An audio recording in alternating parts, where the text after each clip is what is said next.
കർത്താവിൽ പ്രിയരെ, ദൈവം നമുക്ക് ദാനമായി തന്ന ഈ പുതിയ ദിവസവും വലിയ പ്രതീക്ഷകളോടെയാണല്ലോ നിങ്ങൾ ഉണർന്നെഴുന്നേറ്റിരിക്കുന്നത്.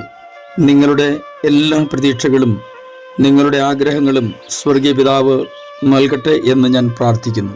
ഇന്നും നമുക്ക് യേശുവിനോടുകൂടെ യാത്ര തുടരാം. ചില നിമിഷങ്ങളിലെ തുടർധ്യാനത്തിനായി വിശുദ്ധ ലൂക്കോസ് എഴുതിയ സുവിശേഷം 19 അധ്യായം 6 വാക്യം വായിക്കട്ടെ. അവൻ ബന്ധപ്പെട്ട് ഇറങ്ങി സന്തോഷത്തോടെ അവനെ കൈക്കൊണ്ടു. ചുങ്കക്കാരൻ സക്കായിയുടെ മാനസാന്തര കഥ എന്നത് ക്രിസ്തീയ വിഭാഗങ്ങളിലുള്ള ചെറിയ കുഞ്ഞുങ്ങൾക്ക് പോലും അറിയാം. ചുങ്കക്കാരൻ സക്കായി എന്ന ആളിനെ പുറമേ നോക്കുമ്പോൾ വലിയ കുഴപ്പമൊന്നുമില്ലാത്ത ആളാണ് എന്ന് നമുക്ക് തോന്നിപ്പോകും. കാരണം ആവശ്യത്തിന് സമ്പത്തുണ്ട്, നല്ല ജോലിയുണ്ട്.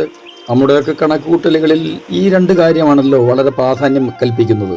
എന്നാൽ ഈ സമ്പത്ത് കൂടുതലുണ്ടെന്ന് പറയുന്നവരും നല്ല ജോലി ഉണ്ടെന്ന് പറയുന്നവരുമൊക്കെ അനുഭവിക്കുന്ന മാനസിക സംഘർഷമുണ്ട്. എല്ലാവരിലുമല്ല, പലരിലും അത് കണ്ടിട്ടുണ്ട് എന്നുള്ളത് വാസ്തവമാണ്. പണം കൊണ്ട് അല്ലെങ്കിൽ സമ്പത്ത് കൊണ്ട് നമ്മുടെ മാനസിക നില സന്തുലാവസ്ഥയിൽ നിർത്താൻ കഴിയില്ലല്ലോ. ഉന്നത ജോലി ഉണ്ട് എന്നതിനാൽ എപ്പോഴും സമാധാനത്തോടെ ജീവിക്കാം എന്ന് നമുക്ക് ചിന്തിക്കാൻ കഴിയുമോ? സത്യത്തിൽ ജോലിയുടെ ഔന്നത്യം വർദ്ധിക്കും തോറും സമാധാനം നഷ്ടപ്പെടുവാനുള്ള സാധ്യതയാണ് കൂടുതലുള്ളത്. സക്കായി യേശുവിനെ കണ്ടുമുട്ടിക്കഴിഞ്ഞപ്പോഴാണ് താൻ ഉള്ളിൽ അനുഭവിച്ചിരുന്ന സംഘർഷം എത്രമാത്രം ഉണ്ടായിരുന്നു എന്ന് നമുക്ക് ബോധ്യമാവുന്നത്. യാതൊരു വ്യത്യാസവും കൽപ്പിക്കാതെ മിക്കവാറും എല്ലാവരിലുമുള്ള ഒരു സ്വഭാവം സക്കായിലുമുണ്ടായിരുന്നു. യേശുവിനെ ഒന്ന് കാണണമെന്നായിരുന്നു സക്കായിയുടെ ആഗ്രഹം. അതുപോലെ തന്നെയാണ് ഞാൻ ആദ്യം പറഞ്ഞ ഈ വിഭാഗം ആളുകളുടെയും. യേശുവിനെ ഒന്ന് കാണുന്നതിൽ തെറ്റൊന്നുമില്ല. പക്ഷേ യേശു എന്നെ കാണരുത്. നമ്മുടെയൊക്കെ പ്രാർത്ഥനയിലൂടെ യേശുവിനെ കാണാൻ നമ്മൾ ശ്രമിക്കുന്നുണ്ട്. നമ്മുടെ ആവശ്യങ്ങൾ സമർപ്പിക്കും. മക്കളുടെ ജോലി, വിവാഹം, മൈഗ്രേഷൻ, അങ്ങനെ തുടങ്ങി ഒരുപാട് കാര്യങ്ങൾ നമുക്ക് ദൈവത്തിൻ്റെ സന്നിധിയിൽ അർപ്പിക്കാനുണ്ട്. അതുകൊണ്ട് നമുക്ക് യേശുവിനെ കാണേണ്ടത് ആവശ്യമാണ്. യേശു നമ്മളെ കണ്ടാൽ ചിലപ്പോൾ നമ്മുടെ എന്തെങ്കിലും കുറവുകൾ ചൂണ്ടിക്കാണിക്കുകയോ നമ്മളോട് ഇന്ന നിലയിലേക്ക് ഒന്ന് തിരിയണമെന്നൊക്കെ ആവശ്യപ്പെടുകയോ ചെയ്യുമോ എന്ന് ഭയക്കുന്നുണ്ട് പലരും. ഈ 19 അധ്യായത്തിൽ യേശു സക്കായിയെ കാണണമെന്നുള്ള ആഗ്രഹമൊന്നും സക്കായിക്ക് ഉണ്ടായിരുന്നു എന്നതിൻ്റെ യാതൊരു സൂചനയുമില്ല. പല ആളുകളും പള്ളിയിൽ പോകുന്നതും പ്രാർത്ഥനയ്ക്ക് പോകുന്നതും ആരാധനയ്ക്ക് സംബന്ധിക്കുന്നതുമൊക്കെ പല ആവശ്യങ്ങൾ സാധിച്ചെടുക്കാൻ വേണ്ടിയിട്ടാണ്. ഒരാൾ ജോലി കിട്ടണമെന്ന ആഗ്രഹത്തോടെയാണ് പ്രാർത്ഥിക്കുന്നതെങ്കിൽ മറ്റൊരാൾ രോഗം മാറണം എന്ന ആഗ്രഹത്തോടെ ആയിരിക്കും. ഇനി വേറൊരാളാകട്ടെ പുറത്താരോടും പറയാത്ത രഹസ്യമായ എന്തെങ്കിലും കാര്യങ്ങളുടെ സാധ്യത്തിന് വേണ്ടിയായിരിക്കും പ്രാർത്ഥിക്കാനെത്തുന്നത്. പല ആളുകൾക്കും കാര്യം സാധിച്ചു കിട്ടിയാൽ പിന്നെ അവർ മിടുക്കന്മാരായി എന്ന ഭാവമാണ്. ദൈവവും അത്ര മണ്ടനൊന്നുമല്ല എന്നൊരു ഓർമ്മ സൂക്ഷിക്കുന്നത് നല്ലതാണ്. സക്കായി യേശുവിനെ കാണണമെന്ന ആഗ്രഹത്താൽ യേശു വരുന്ന വഴി തിരിച്ചറിഞ്ഞിട്ട് അവിടെ വഴിയരികിലുള്ള ഒരു കാട്ടത്തിയുടെ മുകളിൽ കയറിയിരുന്നു. അവന് യേശുവിനെ കാണണമെന്ന ആഗ്രഹത്താൽ കാട്ടത്തിയുടെ മുകളിൽ കയറിയിരുന്നത് ഭാഗ്യമായി. ഈ ഒരു കാര്യം അവൻ മറുപടിയായി പറഞ്ഞാൽ തീർച്ചയായിട്ടും ആളുകൾ വിശ്വസിക്കും. കാട്ടത്തിയുടെ മുകളിൽ നിന്ന് എന്തെങ്കിലും ഫലം തിന്നാനല്ല കയറിയിരിക്കുന്നത്. അല്ല, താനൊരു നല്ല അത്തിയുടെ മുകളിലായിരുന്നു ഇരുന്നതെങ്കിൽ അവിടെ ഇരുന്നു കൊണ്ട് എനിക്ക് യേശുവിനെ ഒന്ന് കാണാനാണ് ഞാൻ കയറിയത് എന്ന് പറഞ്ഞിരുന്നെങ്കിൽ പലരും വിശ്വസിക്കാൻ സാധ്യത കുറവായിരുന്നു. ഇന്ന് സത്യത്തിന് തീരെ വില കുറഞ്ഞ കാലമാണല്ലോ.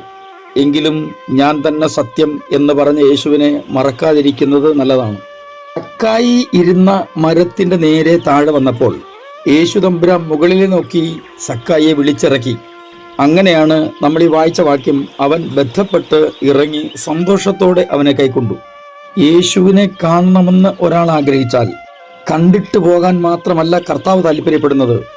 അവരുടെ ജീവിതത്തിൽ ഏതെല്ലാം നിലകളിൽ പ്രവർത്തിക്കണമോ ആ എല്ലാ മേഖലകളിലും പ്രവർത്തിക്കുവാൻ വേണ്ടി കർത്താവ് സന്നദ്ധനാണെന്ന് അവരെ ബോധ്യപ്പെടുത്തുക കൂടി ചെയ്യുമെന്നത് ഇവിടെ ബാക്കിയുള്ള ഭാഗം വായിക്കുമ്പോൾ നമുക്ക് മനസ്സിലാവും. യേശുവിനെ കണ്ട മാത്രയിൽ എന്തെങ്കിലും പ്രതിജ്ഞാവാചകങ്ങൾ വിളിച്ചു പറയുകയായിരുന്നില്ല സക്കായി ചെയ്തത്.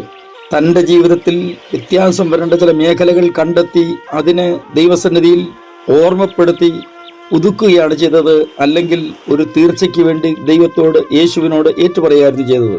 കർത്താവേ, എൻ്റെ വസ്തുവകയിൽ പകുതി ഞാൻ ദരിദ്രർക്ക് കൊടുക്കും. വല്ലതും ചതിവായി വാങ്ങിയിട്ടുണ്ടെങ്കിൽ 4 മടങ്ങ് മടക്കി കൊടുക്കും. ഇതാണ് ഞാൻ ആദ്യം പറഞ്ഞത്. താൻ ധനവാനായിരുന്നെങ്കിലും ഈ ഒരു കുറ്റബോധം തൻ്റെ ഹൃദയത്തിൽ തിങ്ങിയിരുന്നു. ആരെയൊക്കെയോ ചതിച്ചതും കളിപ്പിച്ചെടുത്തതുമൊക്കെ തൻ്റെ ഹൃദയത്തിൽ കുത്തിക്കൊണ്ടേയിരുന്നു.